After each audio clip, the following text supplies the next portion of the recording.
अस्सलामुअलैकुम। मुजाहिद फरसाद। आज का पैगाम। अपनी वफ़ात से कब्ल एक वालिद ने अपने बेटे से कहा, मेरी ये घड़ी मेरे वालिद ने मुझे दी थी, जो कि अब 200 साल पुरानी हो चुकी है। लेकिन इससे पहले कि ये मैं तुम्हें दूं, किसी सुनार के पास इसे ले जाओ और उनसे कहो कि मैं इसे बेचना चाहता हूँ, फिर देखो वो इसकी क्या कीमत लगाता है। बेटा सुनार के पास घड़ी ले गया। वापस आकर उसने अपने वालिद को बताया कि सुनार इसकी 25,000 कीमत लगा रहा है, क्योंकि ये बहुत पुरानी है। वालिद ने कहा कि अब गिरवी रखने वाले के पास जाओ। बेटा गिरवी रखने वालों की दुकान से वापस आया और बताया कि गिरवी रखने वाले इसकी 1500 कीमत लगा रहे हैं, क्योंकि ये बहुत ज़्यादा इस्तेमाल शुदा है। इस पर वालिद ने बेटे से कहा कि अब अजायब घर जाओ और उन्हें ये घड़ी दिखाओ। वो अजायब घर से वापस आया और पुरजोश अंदाज में वालिद को बताया कि अजायब घर के मुहतमिम ने इस घड़ी के 8 करोड़ रुपए बताए हैं, क्योंकि ये बहुत नायाब है और वो इसे अपने मजमूए में शामिल करना चाहते हैं। इस पर वालिद ने कहा, मैं तुम्हें सिर्फ ये बताना चाहता था कि सही जगह पर ही तुम्हारी सही कदर होगी। अगर तुम गलत जगह पर बेकदरी किए जाओ तो गुस्से मत होना। सिर्फ वही लोग जो तुम्हारी कदर पहचानते हैं, वही तुम्हें दिल से दाद देने वाले भी होंगे।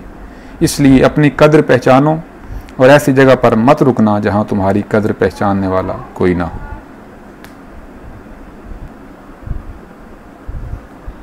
मोहम्मद अली जौहर का नाम किस तहरीक के साथ जुड़ा हुआ है? जौहर का नाम तहरीक खिलाफत के साथ जुड़ा हुआ है।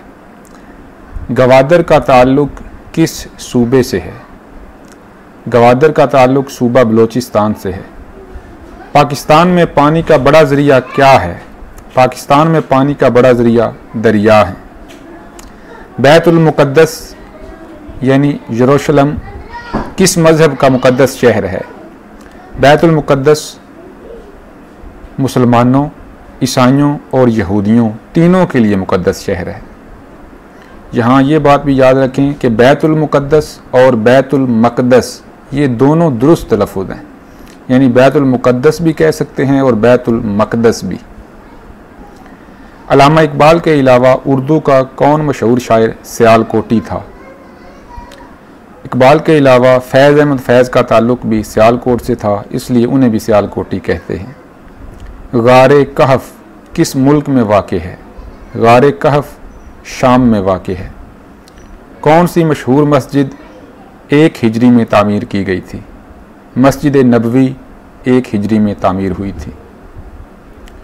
मौलाना जलालुद्दीन रूमी का मज़ार किस मुल्क में है? जलालुद्दीन रूमी का मज़ार तुर्की में है। 11 हिजरी का अहम तरीन सानहा कौन सा था? प्यारे पैगंबर हज़रत मोहम्मद सल्लल्लाहु अलैहि वसल्लम का विसाल 11 हिजरी को हुआ था। पाकिस्तान के कौन साइंसदान, शायर और मुसव्विर 1994 ईस्वी में फौत हुए? डॉक्टर सलीमुज़्ज़मा सिद्दीकी 1994 ईस्वी में फौत हुए थे, जो कि साइंसदान भी थे, शायर भी थे और मुसव्विर भी थे।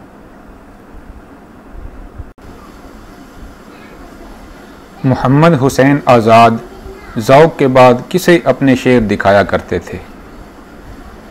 ज़ौक़ के बाद हकीम आगा जान ऐश को शेर दिखाया करते थे। अगरचे हज़रत मुहानी ने गालिबो, मुसहफ़ियो, मीरो, नसीमो मोमिन से फैज़ उठाने की बात की है, लेकिन वो बाकायदा किस शायर के शागिर्द थे? हज़रत मुहानी मुंशी अमीरुल्लाह ख़ान तस्लीम लखनवी के शागिर्द थे। अगर फ़कीराना इश्क मीर तकी मीर का था, तो अमीराना इश्क किस शायर का था? फ़कीराना इश्क मीर तकी मीर का, अमीराना इश्क मिर्ज़ा गालिब का और शरीफाना इश्क हसरत मुहानी का था। अखबार ज़मींदार के बानी कौन थे? अगरचे अखबार ज़मींदार का नाम सुनते ही जहन में मौलाना ज़फ़र अली ख़ान का नाम आता है, लेकिन इस अखबार के जारी करने वाले और बानी उनके वालिद मौलवी सराजुद्दीन अहमद थे। जिन्होंने 1903 ईस्वी में ज़मींदार अखबार शुरू किया। अलबत्ता इसे रोज़नामा ज़फ़र अली ख़ान ने बनाया और ये अखबार ज़्यादा मशहूर भी मौलाना ज़फ़र अली ख़ान की बदौलत हुआ। किसके बकौल मीर तकी मीर के 72 निश्तर मशहूर हैं। यहाँ ये बात ध्यान में रहे कि निश्तर दुरुस्त तलफ़ुज़ है। बाज़ लोग नश्तर बोलते हैं जो दुरुस्त नहीं, निश्तर दुरुस्त है। तो मोहम्मद हुसैन आज़ाद के बकौल मीर तकी मीर के 72 निश्तर मशहूर हैं। उर्दू के किस मशहूर मसनवी निगार ने दर्द और सौदा से भी इस्लाह सुखन ली थी। सिहरुल बयान के शायर मीर हसन दहलवी ने ख्वाजा मीर दर्द और मिर्ज़ा मोहम्मद रफ़ी सौदा से भी इस्लाह सुखन ली थी। गुलिस्तान सादी की नस्र का नस्र में और नज़्म का नज़्म में किसने और किस नाम से तर्जमा किया था? मीर शेर अली अफसोस ने बाग़े उर्दू के नाम से गुलिस्तान सादी की नस्र का नस्र में तर्जमा किया था और नज़्म का नज़्म में। किस उर्दू शायर ने तवील उम्र पाकर 2 लाख से ज़्यादा अशार कहे हैं और हर साल हिंदू और मुसलमान उसके उर्स में भी शरीक होते हैं? तो ये वली मोहम्मद नज़ीर अकबर आबादी हैं, जिन्होंने 2 लाख से ज़्यादा अशार कहे और चूँकि उन्होंने हिंदुओं पर भी नज़में लिखी हैं, उनके मजहबी त्यौहारों पर, तो इसलिए फिर हिंदू भी उनसे अकीदत रखते हैं।